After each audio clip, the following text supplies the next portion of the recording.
Et à un moment Mm. donné, quand on voit l'affaire Epstein, c'est quoi?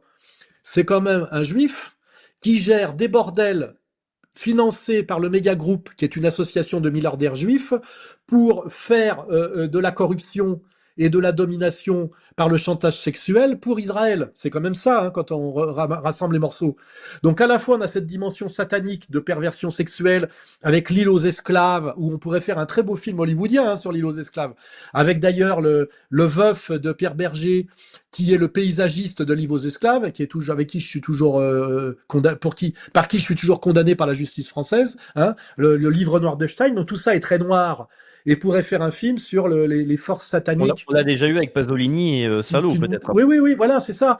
Et en même temps, quand on regarde bien, c'est de l'argent, de la perversion sexuelle, de la corruption par le sexe, du chantage et de l'action politique au service d'Israël, je le rappelle, hein, quand même, hein, in fine. Donc, tu vois, finalement, les deux choses se rejoignent, c'est-à-dire, en fait, on a un peu envie d'être dans la symbolique. On se dit, c'est les satanistes qui dirigent le monde parce que ces gens-là sont animés par le mal. Et puis quand on va sur le terrain réel de l'enquête, on se dit bah, finalement ça converge vers le Vers le Mossad, hein, yavisme. vers le Mossad, ouais, vers le Mossad.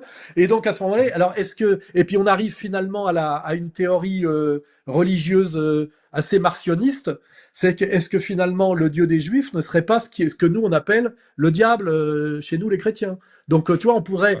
on pourrait recoller un peu les morceaux comme ça et c'est ce que j'ai dit moi pour rigoler. Finalement, ce que vous appelez le diable, c'est le Dieu de l'Ancien Testament. Et je crois Mm. que là, ça rejoint quand même le travail de fond que fait Laurent Bon. Guyeno, qui ne Et Adam- rejoint pas du tout celui de Pierre Hilard, hein, je rappelle.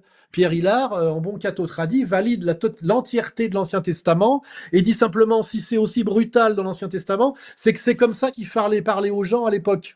Hein, et c'est comme ça qu'il explique la différence très radicale entre ce que veut le Dieu du Christ et ce que voulait le Dieu de l'Ancien Testament. Moi, je suis sur la ligne que ce n'est pas le même Dieu. En tout cas, moi, je trouve mon Dieu n'est pas le leur. Hein. Il me dit pas si Dieu est une instance morale, je ne valide pas la continuité. Je valide la discontinuité totale.